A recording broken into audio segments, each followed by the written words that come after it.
ଭାରତରେ ବହୁତ ସଂସ୍କୃତି ଆଉ ଅଲଗା ଅଲଗା ଜାତିର ଲୋକମାନେ ରହିଥାଏ। ଏଠାରେ କୌଣସି ଛୋଟ ବା ବଡ଼ ପୂଜା ହୋଇନଥାଏ। ସବୁ ପୂଜାକୁ ବହୁତ ଧୁମଧାମରେ ପାଳନ କରାଯାଏ।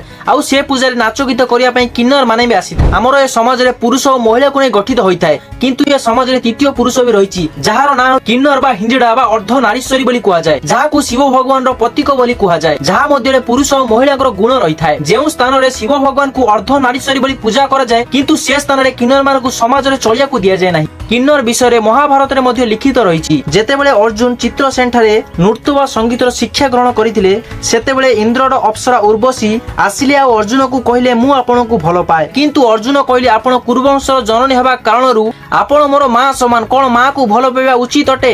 ଏକଥା ଶୁଣି ରାଗିଗଲେ ଆଉ ଅର୍ଜୁନକୁ 1 ବର୍ଷ କିନ୍ନର ହେବା ପାଇଁ ଅଭିଶାପ ଦେଲେ। ସେତେବେଳେ ଅର୍ଜୁନ ସ୍ତ୍ରୀର ପୋଷାକ ଗ୍ରହଣ କଲେ। ସେଥିପାଇଁ କିନ୍ନର ମାନେ ସବୁବେଳେ ସ୍ତ୍ରୀର ପୋଷାକ ଗ୍ରହଣ କରିଥାଏ। କିନ୍ନର ମାନେ ସ୍ତ୍ରୀ ବା ପୁରୁଷ ହୋଇନଥାଏ, କିନ୍ତୁ ସ୍ତ୍ରୀର ପୋଷାକ ଗ୍ରହଣ କରିଥାଏ। ସେଥିପାଇଁ କିନ୍ନରକୁ କେହି ହିନ୍ଦୁ ସମାଜରେ ବାହା ହୋଇନଥାଏ। କିନ୍ତୁ ଆଶ୍ଚର୍ଯ୍ୟ କଥା ଏହା କି ଯେ କିନ୍ନର ମାନେ ବି ବାହା ହେଇଥାନ୍ତି। ସେମାନେ ବି ମଙ୍ଗଳସୂତ୍ର ଗ୍ରହଣ କରିଥାଏ ଆଉ ସିନ୍ଦୁର ଲଗେଇଥାଏ।